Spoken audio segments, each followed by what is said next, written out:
The morning mist clung to the ancient towers of Thornfield Castle as King Edmund stood at the grand window of his private study, watching the groundskeepers make their final preparations. The cobblestones of the main courtyard gleamed under the soft light, polished to perfection for the most important state visit in decades. Today would mark a turning point in the relationship between the Kingdom of Aldermore and Germania, two nations whose histories were intertwined with both friendship and conflict. Edmund adjusted his military dress uniform, the deep blue fabric adorned with golden braiding that caught the early sunlight. At 52, the king carried himself with the dignity that came from 20 years on the throne, yet today he felt the weight of responsibility more keenly than usual. President Klaus Richter's visit was not merely ceremonial. The economic agreements they would discuss could reshape both nations' futures, and the cultural exchange programs they planned to announce would bridge generations of misunderstanding. Queen Victoria entered the study with her characteristic grace, her emerald silk gown flowing behind her like water. The morning light highlighted the subtle silver threads woven through her dark hair, which was arranged in an elegant updo befitting the occasion. She carried herself with the poise that had made her beloved by the people of Aldermore since her marriage to Edmund 23 years ago. Her eyes, a warm brown that reflected both intelligence and compassion, surveyed her husband with the understanding that came from decades of partnership. "The final guest list has been confirmed," Victoria said, placing a leather-bound folder on Edmund's mahogany desk. 250 dignitaries, including ambassadors from 16 nations. The banquet hall has been arranged to accommodate everyone comfortably, with special dietary considerations for our Germanic guests. Edmund nodded, picking up the folder and scanning the names. Each represented hours of careful diplomatic consideration. The seating arrangements alone had taken the Royal Protocol Office 3 weeks to finalize, ensuring that historical tensions between various nations would not create uncomfortable situations during the state dinner. "Has there been any word from the advanced security team?" Edmund asked, though he knew Victoria would have informed him immediately of any concerns. "Captain Morrison reports that all security measures are in place. The route from the airport to the castle has been secured, and our intelligence services confirm no credible threats. President Richter's own security detail arrived yesterday and has been briefed on our protocols." Victoria moved to stand beside her husband at the window, her hand finding his arm in a gesture of support and affection. Below them, the castle grounds bustled with carefully controlled activity. Florists made final adjustments to the elaborate arrangements that would line the entrance hall, their work creating a display that honored both Aldermore's traditional roses and Germania's national flower, the cornflower. The symbolic gesture had been Victoria's idea, one of many thoughtful details she had personally overseen in the months of preparation leading to this day. The Queen had thrown herself into planning this visit with the same attention to detail that had made her previous state functions legendary among diplomatic circles. She understood that successful diplomacy often depended as much on the comfort and honor shown to guests as it did on the formal negotiations that would take place behind closed doors. "Do you remember the last time we hosted a Germanic delegation?" Victoria asked, her voice soft with memory. Edmund smiled, the tension in his shoulders easing slightly. "President Mueller's visit 8 years ago. You were so concerned about the weather that you had the groundskeepers prepare contingency plans for rain during the garden reception. And it did rain." Victoria laughed, the sound musical and warm. "But the covered pavilions worked perfectly, and President Mueller later said it was the most charming state visit he had ever experienced. Sometimes the unexpected moments become the most memorable." The memory served as a reminder of Victoria's gift for creating an atmosphere of warmth and hospitality that transcended formal protocol. Visiting dignitaries often spoke of feeling welcomed not just as representatives of their nations, but as honored guests in a gracious home. This ability to blend royal grandeur with genuine warmth had become one of Victoria's most valuable diplomatic assets. A gentle knock at the study door interrupted their conversation. Edmund's private secretary, Mr. Harrison, entered with the measured steps of a man who had served the royal household for over 30 years. His silver hair was perfectly groomed, and his dark suit pressed to crisp perfection. He carried a silver tray bearing the morning's final correspondence and a steaming cup of tea prepared exactly as the king preferred. "Your Majesty, the motorcade has departed from the airport. President Richter's flight arrived precisely on schedule, and they should reach the castle within 45 minutes. Harrison's voice carried the calm efficiency that had made him indispensable to 3 generations of the royal family. "Excellent. Please inform the household staff that we will begin the official greeting ceremony as planned." Edmund accepted the tea with a nod of thanks, noting how the familiar ritual helped center his thoughts before important occasions. As Harrison departed, Edmund and Victoria made their way through the castle's ancient corridors toward the main entrance. The walls, lined with portraits of previous monarchs, seemed to watch over them as they passed. Each painting told a story of leadership during challenging times, reminding Edmund of the continuity of duty that connected him to centuries of predecessors. The Great Hall had been transformed into a reception space worthy of the occasion. Massive floral arrangements created islands of color against the stone walls, while banners bearing both the Aldermore royal crest and the Germanic national colors hung in perfect symmetry. The crystal chandeliers, each containing hundreds of individual pieces, cast dancing patterns of light across the polished marble floor. Members of the royal household staff stood at attention along the walls, their uniforms pristine and their posture reflecting the pride they took in serving during such an important event. Many had worked for months to ensure every detail would be perfect, from the youngest page who had practiced his bout dozens of times to the head chef who had created a menu celebrating both nations' culinary traditions.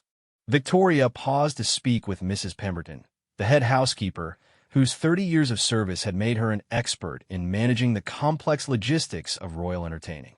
The older woman's face glowed with satisfaction as she reported that every room was ready, every service polished, and every staff member prepared for their role in welcoming their distinguished guests.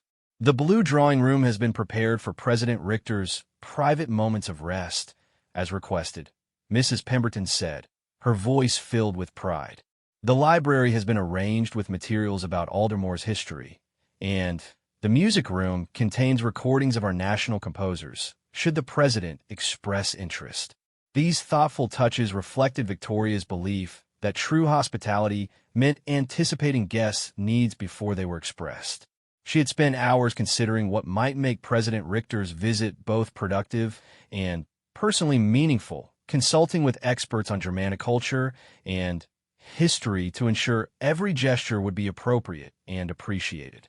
The sound of horses' hooves on cobblestones announced the arrival of the ceremonial guard that would escort the presidential motorcade through the final approach to the castle.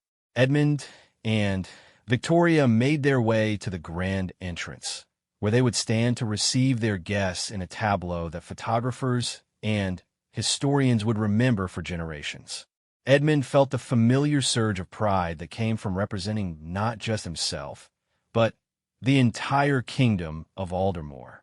The people of his nation had entrusted him with their highest office, and moments like these reminded him of both the honor and the responsibility that trust represented. Behind the ceremony and pageantry lay real human connections that could improve the lives of millions of people in both nations. Victoria stood beside him, her presence both calming and inspiring. Throughout their marriage, she had been his closest advisor and strongest supporter, bringing her own wisdom and perspective to the challenges of leadership. Her ability to connect with people from all walks of life had made her beloved not only in Aldermore, but throughout the international community. The first motorcycles appeared at the castle gates, their riders wearing the distinctive uniforms of the Royal Protection Service. Behind them came the sleek black vehicles carrying President Richter and his delegation, moving with the smooth precision of a well-rehearsed diplomatic ballet. The flags flying from the lead vehicle created a colorful display against the gray stone of the castle walls. As the motorcade drew closer, Edmund straightened his shoulders and felt the weight of the moment. This visit represented months of careful planning and years of diplomatic work. The agreements they would sign, the friendships they would forge, and the understanding they would build could influence the relationship between their nations for generations to come. Victoria's hand found his, a brief touch that conveyed her support and shared sense of purpose.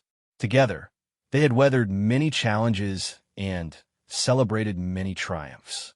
Today would add another chapter to their story, one that would be remembered not just for its ceremony, but for its significance in building bridges between peoples and nations.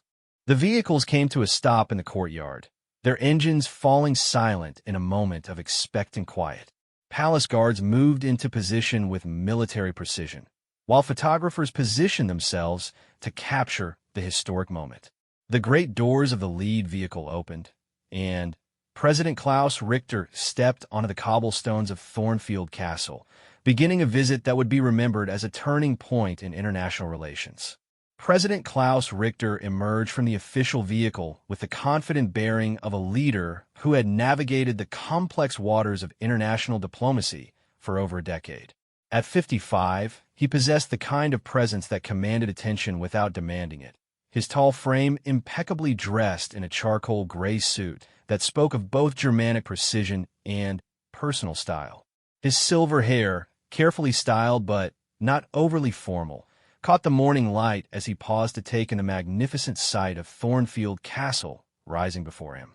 The president's eyes, a sharp blue that missed nothing, swept across the ancient stonework and Gothic spires with genuine appreciation. This was not his first visit to a royal residence, but Thornfield Castle possessed a unique character that blended historical grandeur with living heritage. The ivy-covered walls told stories of centuries past, while the carefully maintained grounds spoke of a monarchy that honored tradition while embracing the future. Behind President Richter, the other members of his delegation emerged from their vehicles with the practiced efficiency of experienced diplomats. Foreign Minister Helena Weber, a woman in her late 40s whose reputation for brilliant negotiation preceded her, stepped onto the cobblestones with the grace of someone equally comfortable in boardrooms and ballrooms. Her burgundy suit was perfectly tailored, and her blonde hair was arranged in a style that was both professional and elegant. Trade Minister Johann Muller, a robust man in his early 60s whose expertise in economic policy had helped transform Germany's industrial sector, appeared next. His warm smile reflected the enthusiasm he felt for the economic partnerships that this visit might create.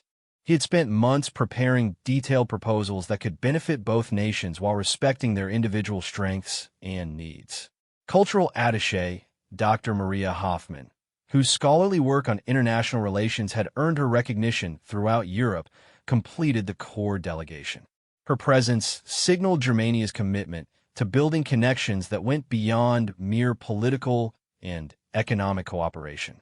She carried with her proposals for educational exchanges and cultural programs that could create lasting bonds between the peoples of both nations. King Edmund and Queen Victoria descended the marble steps of the castle entrance with measured dignity, their movements choreographed by centuries of royal protocol, yet infused with their personal warmth. The king's military dress uniform gleamed in the morning sunlight, while the queen's emerald gown created a striking contrast against the gray stone backdrop of their ancestral home. As the royal couple reached the courtyard level, President Richter advanced to meet them, his expression one of respectful pleasure. The moment represented more than diplomatic courtesy. It was the meeting of two different systems of governance united by shared values of democracy, human rights, and international cooperation. President Richter, King Edmund said as he extended his hand, his voice carrying across the courtyard with the clarity of long practice in public speaking. "Welcome to the Kingdom of Aldermore and to Thornfield Castle. Queen Victoria and I are delighted to receive you and your distinguished delegation." "Your Majesty," President Richter replied, his English accented but perfectly clear as he accepted the king's handshake with a firm grip that conveyed both respect and confidence. "The honor is entirely ours." Germania is deeply grateful for this invitation and the opportunity to strengthen the bonds between our nations. The exchange, while formal, carried an undercurrent of genuine warmth that boded well for the substantive discussions to come. Both leaders understood that successful diplomacy required not just shared interests, but personal trust and mutual respect. Queen Victoria stepped forward with a gracious smile that had charmed world leaders and common citizens alike throughout her years as consort. President Richter, we are so pleased you could join us. I hope your journey was comfortable, and I trust your accommodation at the embassy last evening met with your approval. Your Majesty's thoughtfulness is exceeded only by your reputation for hospitality. The President replied with a slight bow that honored royal protocol, while maintaining his dignity as an elected leader.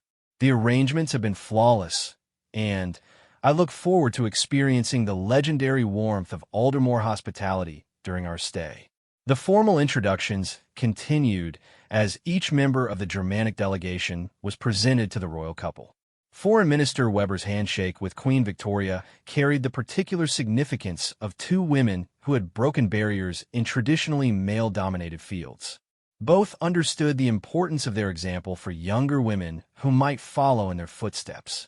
Trade Minister Muller's conversation with King Edmund immediately turned to economic matters, reflecting their shared understanding that successful international relationships required solid foundations of mutual prosperity. The king's knowledge of economic policy, honed through years of constitutional monarchy that required understanding without direct intervention, impressed the Germanic official. Dr. Hoffmann found herself engaged in an unexpectedly lengthy conversation with Queen Victoria about educational initiatives and cultural preservation. Both women shared a passion for ensuring that international cooperation enhanced rather than diminished the unique cultural heritage of individual nations. As the formal greetings concluded, the royal couple escorted their guests toward the castle's grand entrance. The massive oak doors, carved with scenes from Aldermore's history, stood open in welcome. The entrance hall beyond gleamed with polished marble and crystal, while the scent of fresh flowers filled the air. The procession moved through corridors lined with centuries of royal portraits, each painting telling part of the story of Aldermore's evolution from medieval kingdom to modern constitutional monarchy. President Richter paused before several paintings, his interest in history evident as Queen Victoria provided brief narratives about particularly significant monarchs. King Robert III, Victoria explained as they stopped before a portrait of a stern-faced monarch in medieval armor, established our first parliament in 1387, creating the constitutional framework that evolved into our current system of government. His belief that monarchy should serve the people rather than rule them laid the groundwork for everything that followed. The president nodded with appreciation, understanding that he was being given insight into the philosophical foundations of Aldermore's approach to governance. The subtle message was clear. This was a monarchy that had embraced democratic principles not from external pressure, but from internal conviction. Their destination was the Blue Drawing Room, a space that perfectly embodied the blend of grandeur and intimacy that characterized Thornfield Castle. The walls, covered in silk panels of the deepest blue, provided a backdrop for furniture that represented the finest craftsmanship of 3 centuries.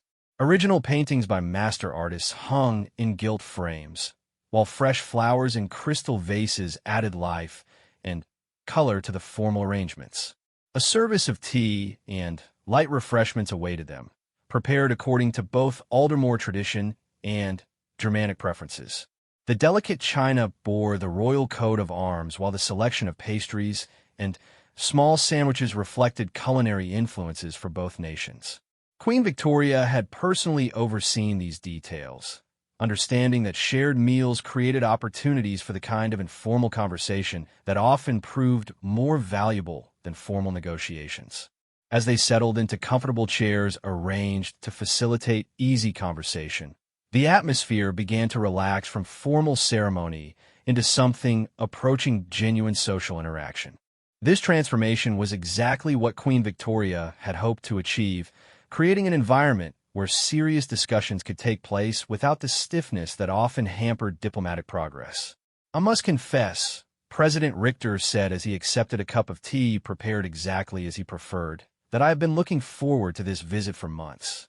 The reputation of Thornfield Castle's hospitality is matched only by the respect in which their majesties are held throughout Europe." King Edmund smiled at the compliment, while mentally preparing for the substantive discussions that would define the success of this visit. The ceremonial aspects, while important for public relations and historical record, served primarily as a foundation for the real work of diplomacy. "We are honored by your presence, President Richter," Edmund replied. "The friendship between Aldermore and Germania has deep historical roots, but we believe there are opportunities to strengthen and expand that relationship in ways that will benefit both our peoples." The conversation that followed would set the tone for everything that came after, as two nations sought to build a partnership worthy of their shared democratic values and complementary strengths. Outside, the sun climbed higher over Thornfield Castle, illuminating a scene that represented the best traditions of international diplomacy wrapped in the timeless elegance of royal ceremony. The afternoon negotiations took place in the castle's famous treaty room, a space where some of Europe's most significant diplomatic agreements had been signed over the past 4 centuries. The walls, lined with leather-bound volumes of international law and historical treaties, created an atmosphere that seemed to whisper of the importance of the discussions taking place within those ancient walls. King Edmund sat at the head of the polished mahogany table, his presence serving as both constitutional representative of Aldermore and personal guarantor of any agreements reached. Though modern constitutional monarchy limited his direct role in governance, his participation in international relations carried the full weight of his nation's commitment to any accords signed under his witness. President Richter occupied the position of honor to the king's right, his briefing materials spread before him in the organized manner that had characterized his approach to leadership throughout his political career. The detailed economic projections and policy proposals represented months of work by Germania's finest minds, each document crafted to demonstrate how closer cooperation could benefit both nations. Foreign Minister Weber sat beside her president, her diplomatic experience evident in the way she guided conversations toward productive outcomes while avoiding the pitfalls that could derail sensitive negotiations. Her reputation for finding creative solutions to seemingly intractable problems had made her one of Europe's most respected diplomatic figures. Queen Victoria, though not directly involved in the formal negotiations, provided invaluable support through her understanding of international protocol and her ability to sense when discussions needed gentle redirection. Her presence reminded everyone that these talks were taking place not just between governments, but between peoples with shared hopes for peace and prosperity. The primary focus of their discussions centered on a comprehensive trade agreement that would reduce barriers between the two nations while protecting the industries and workers that formed the backbone of both economies. Trade Minister Muller presented detailed analyses showing how increased cooperation could create jobs in both countries while fostering innovation through shared research and development initiatives. "The automotive sectors of our nations complement each other perfectly," Muller explained, indicating charts that demonstrated the potential for collaboration. Aldermore's expertise in luxury vehicle design, combined with Germania's advanced manufacturing capabilities, could create products that compete successfully in global markets while providing employment for thousands of skilled workers. King Edmund studied the projections with the careful attention that his constitutional role demanded. Though he could not make policy decisions directly, his understanding of economic implications would influence how he presented any agreements to his government and people. The king's approval carried moral authority that could be crucial in securing public support for controversial measures. "The environmental implications are particularly encouraging," Edmund observed, noting projections showing reduced carbon emissions through more efficient production methods. "Both our nations have committed to ambitious climate goals, and this collaboration could help us achieve them while maintaining economic growth."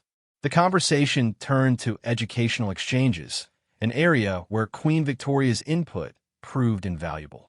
Her work with universities and cultural institutions had given her deep insight into how international cooperation could benefit students and scholars while strengthening the broader relationship between nations. We envision a program that goes beyond simple student exchanges, Victoria explained, her enthusiasm evident as she described possibilities for collaborative research and shared educational resources. Imagine Germanic engineering students working alongside Aldermore design students to create solutions for sustainable transportation, or historians from both nations collaborating to preserve and share our common heritage. Dr. Hoffman nodded eagerly, recognizing a kindred spirit in the Queen's approach to cultural diplomacy. Such programs could create lasting bonds between our peoples that transcend political changes and economic fluctuations. When young people understand and appreciate each other's cultures, they build foundations for peace that can last for generations.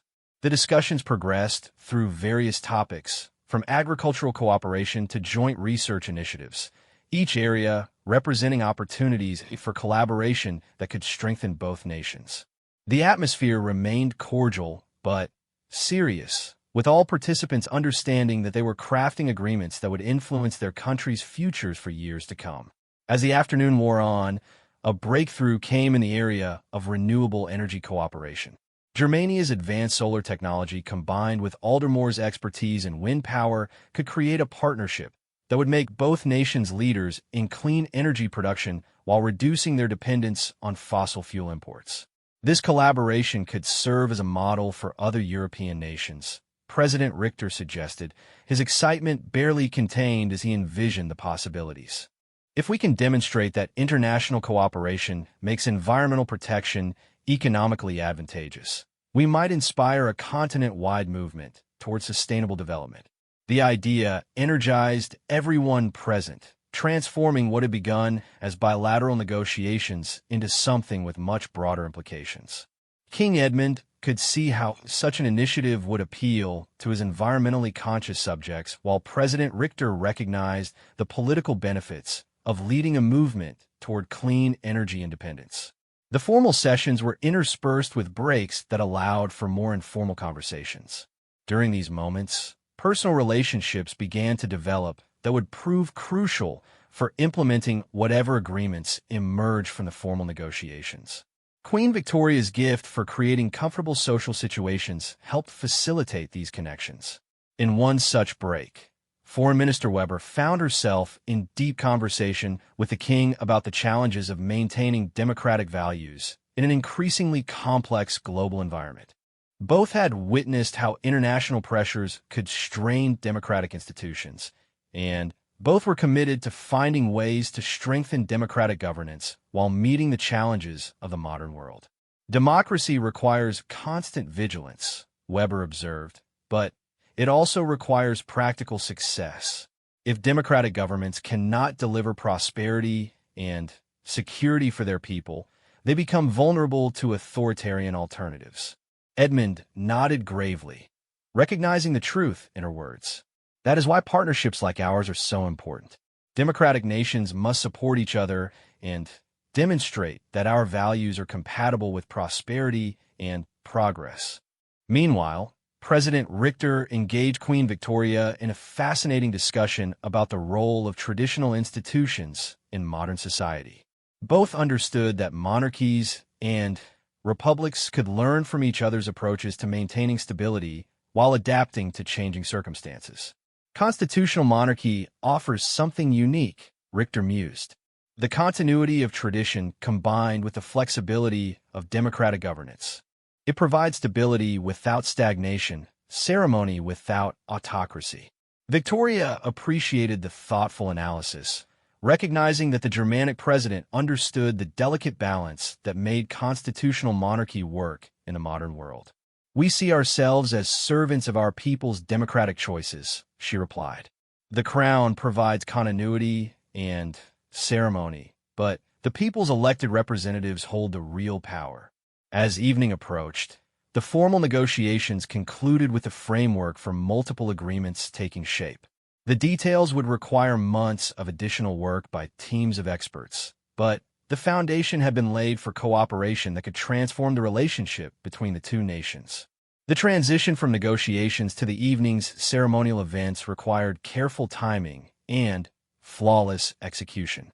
Palace staff had spent days preparing for the elaborate state dinner that would celebrate the successful conclusion of the talks while honoring the traditions of both nations.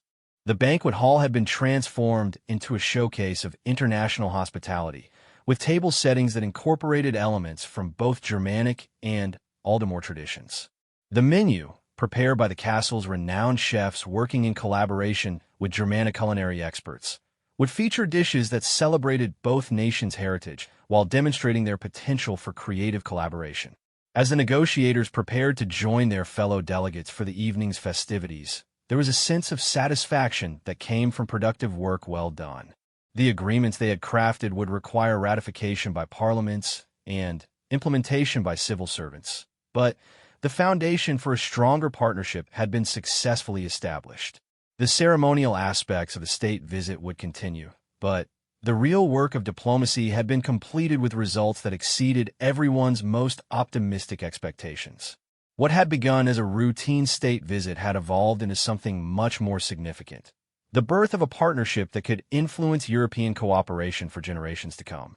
The great banquet hall of Thornfield Castle had been transformed into a magnificent showcase of diplomatic hospitality that would be remembered for decades to come. Crystal chandeliers cast warm light over tables set with the finest china, silver, and glassware the royal collection could provide. Each place setting told a story of centuries of royal entertaining, while fresh flowers from the castle gardens created islands of natural beauty throughout the vast space.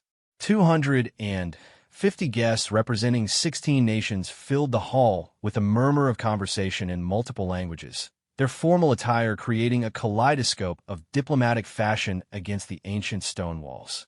Ambassadors who had traveled from across Europe mingled with government ministers, business leaders, and cultural figures whose presence demonstrated the broad scope of international interest in the Germanic-Aldemore partnership. King Edmund stood to welcome his guests, his voice carrying easily through the hall thanks to the excellent acoustics that medieval architects had built into the space. The king's speech, carefully crafted over several weeks, struck the perfect balance between ceremonial grandeur and substantive content that would satisfy both media coverage and historical record. Honored guests, distinguished delegates, dear friends, Edmund began, his words translated simultaneously for those who needed linguistic assistance. Tonight we gather not merely to celebrate friendship between nations, but to mark the beginning of a partnership that will influence the future of European cooperation and global prosperity.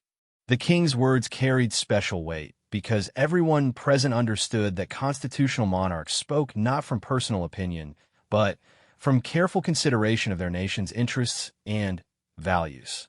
His endorsement of the agreements reached during the day's negotiations provided moral authority that complemented the political legitimacy of elected officials.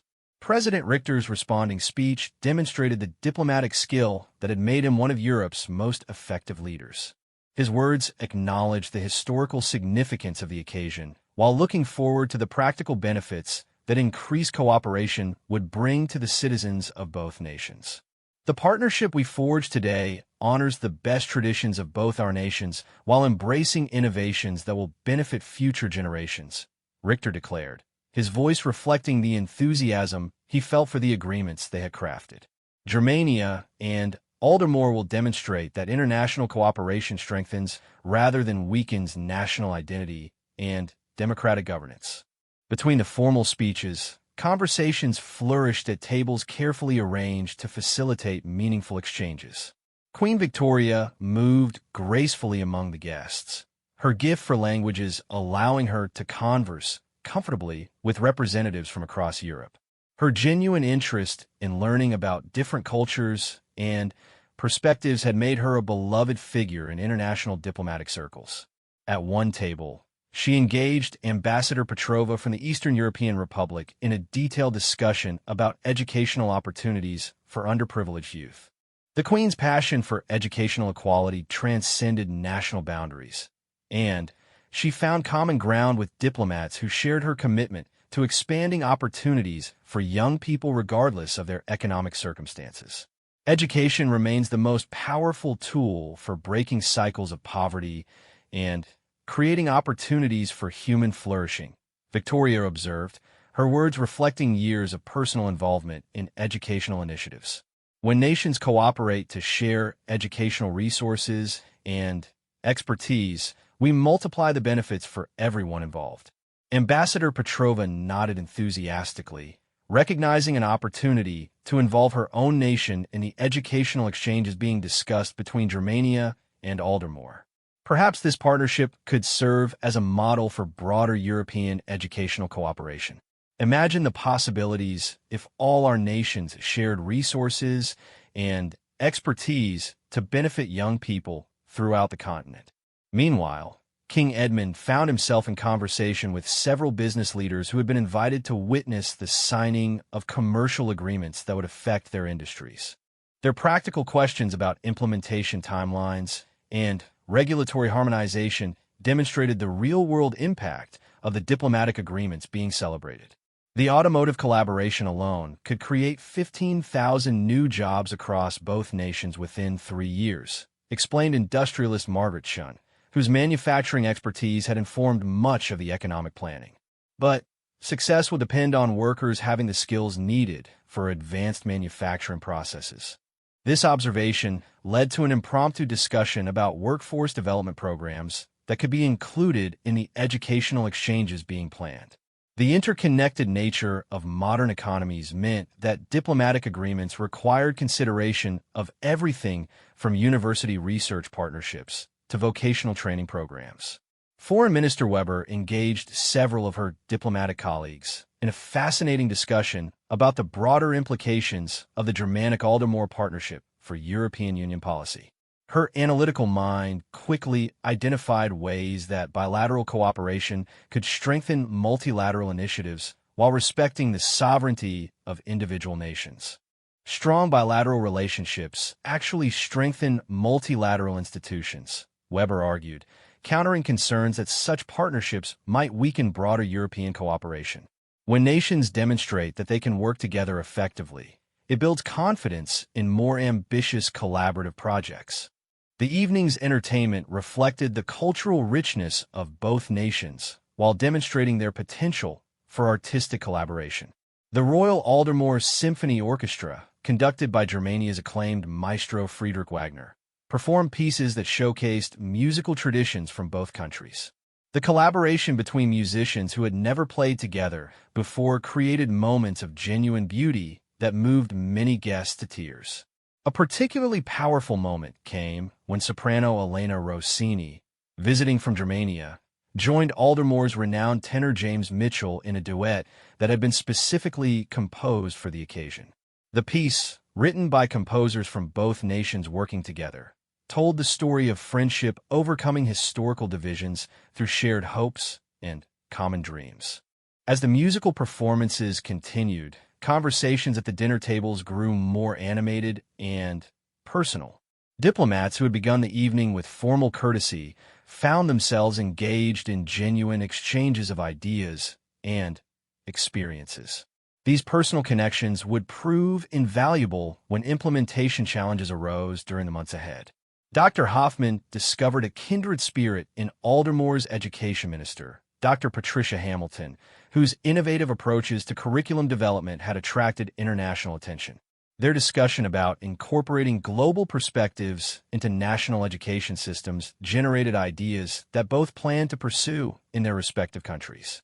Students today will live and work in a global economy, Hamilton observed, but they also need strong roots in their own cultural heritage. The challenge is helping them become citizens of the world without losing their connection to home. This insight resonated throughout the hall as guests considered how international cooperation could strengthen rather than weaken national identity. The success of the evening demonstrated that cultural exchange and mutual respect could create partnerships that honor diversity while building unity. Trade Minister Mueller found himself explaining the technical details of renewable energy cooperation to a group of environmental advocates whose support would be crucial for public acceptance of the new initiatives. His ability to translate complex economic concepts into accessible language helped build enthusiasm for projects that would benefit both the environment and the economy. The beauty of this partnership is that environmental protection becomes economically advantageous, Mueller explained. When clean energy creates jobs and reduces costs, environmental sustainability becomes a shared goal rather than a political battleground. As the evening progressed toward its conclusion, there was a palpable sense that something significant had been accomplished.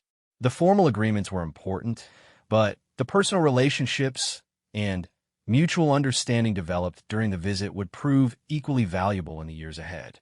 The final toast of the evening came from Queen Victoria, whose words captured the spirit of optimism and determination that had characterized the entire visit. Her ability to speak from the heart while maintaining royal dignity had made her one of the world's most effective ambassadors for international cooperation. To friendship between nations, to cooperation between peoples, and to the hope that our children will inherit a world where differences are bridges rather than barriers, Victoria declared, raising her crystal glass as 250 guests joined her in a toast that sealed not just diplomatic agreements, but human bonds that would endure long after the formal ceremonies ended. The success of the state dinner demonstrated that diplomacy conducted with genuine respect and careful attention to cultural sensitivity could achieve results that satisfied both practical interests and idealistic aspirations. As guests prepared to depart, many expressed hope that the Germanic-Aldermore partnership would inspire similar cooperation throughout Europe and beyond. The final morning of President Richter's state visit dawned clear and bright, with autumn sunlight streaming through the tall windows of Thornfield Castle's breakfast room. The informal setting provided a stark but welcome contrast to the elaborate ceremonies of previous days, allowing for genuine conversation as the distinguished guests prepared for their departure.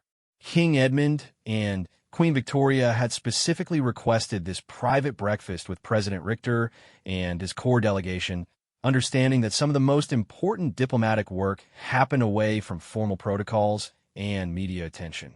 The intimate gathering of 8 people around the antique oak table created an atmosphere where personal relationships could solidify and future cooperation could be discussed with candid honesty. The breakfast itself reflected the international friendships that had developed during the visit. Germanic pastries shared the table with traditional Aldermore dishes, while conversation flowed in the relaxed manner of people who had moved beyond diplomatic courtesy to genuine mutual respect and affection. I must confess that this visit has exceeded my highest expectations, President Richter said as he savored Mrs. Pemberton's famous blueberry scones, a recipe that had been passed down through 5 generations of royal kitchen staff. When we first discussed this invitation 6 months ago, I hoped for productive negotiations. I never anticipated the personal connections that have developed. Queen Victoria smiled at the compliment, pleased that her careful attention to hospitality had created the desired atmosphere of warmth and friendship. The most enduring diplomatic partnerships are built on personal trust and mutual understanding. When leaders genuinely like and respect each other, they find ways to overcome obstacles that might otherwise prove insurmountable.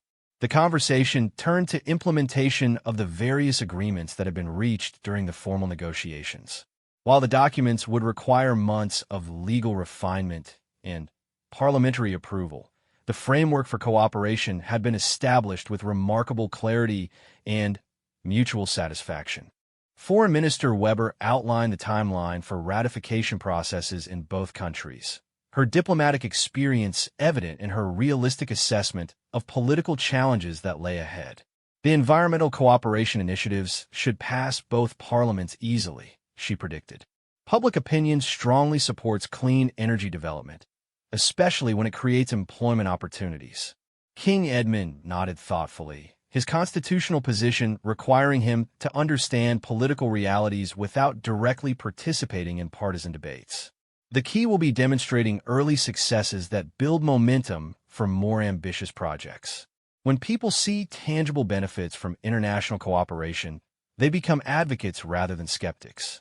Trade Minister Mueller spread detailed charts across the breakfast table, showing projected timelines for various industrial partnerships.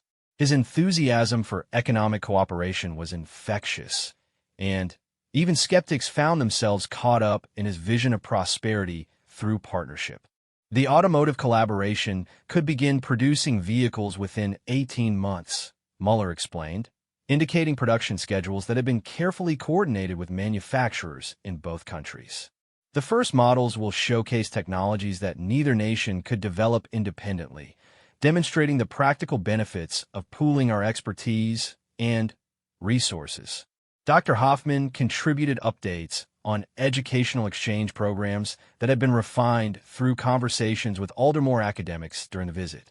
Her proposals had evolved from simple student exchanges to comprehensive partnerships that would benefit universities, research institutions, and ultimately entire societies.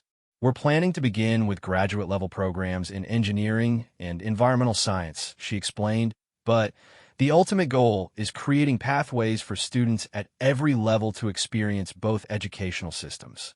Imagine Germanic students studying Aldermore literature while Aldermore students explore Germanic philosophy, each gaining perspectives that enrich their understanding of human experience. The vision she painted captured everyone's imagination, transforming educational exchange from administrative program to cultural bridge that could influence attitudes and relationships for generations. Queen Victoria immediately began considering how royal patronage might support and accelerate such initiatives. As the breakfast conversation continued, deeper topics emerged that reflected the growing trust among the participants. President Richter shared his thoughts on the challenges facing democratic institutions throughout Europe, while King Edmund offered insights from the unique perspective of constitutional monarchy. Democracy requires constant renewal, Richter observed, his voice carrying the weight of experience with political pressures that could strain governmental systems. Citizens must see that democratic institutions deliver results that improve their lives, or they become vulnerable to authoritarian alternatives that promise simple solutions to complex problems. Edmund appreciated the Germanic leader's candid assessment, recognizing similar challenges in his own nation. Constitutional monarchy offers certain advantages in maintaining continuity during political transitions, but ultimately all democratic systems depend on citizens who understand their responsibilities as well as their rights. The discussion evolved into broader considerations of how international cooperation could strengthen democratic values by demonstrating their effectiveness in addressing global challenges. Both leaders understood that the partnership they were forging would be judged not just by economic benefits, but by its contribution to democratic governance and international stability. Foreign Minister Weber contributed insights from her extensive travels throughout Europe, where she had observed growing tensions between national sovereignty and international cooperation. Her analysis helped frame the Germanic-Aldermore partnership as a model for preserving national identity while embracing beneficial collaboration. The genius of this partnership lies in its voluntary nature, Weber suggested. Both nations maintain full sovereignty while choosing to cooperate in areas where collaboration provides mutual benefits. This approach respects democratic decision-making while demonstrating the advantages of international friendship. As the breakfast wound toward its conclusion, practical arrangements for departure dominated the conversation. The ceremonial farewell would take place in 1 hour, followed by the motorcade journey to the airport where President Richter's aircraft waited for the return flight to Germania. Queen Victoria presented the president with a specially commissioned piece of Aldermore crystal, engraved with symbols representing both nations and dated to commemorate the historic visit. The gift would serve as a permanent reminder of the personal relationships that had made diplomatic progress possible. This crystal was created by artisans whose families have served the crown for generations, Victoria explained as she presented the elegant piece. But more importantly, It was designed by a young artist whose grandmother immigrated from Germany 60 years ago.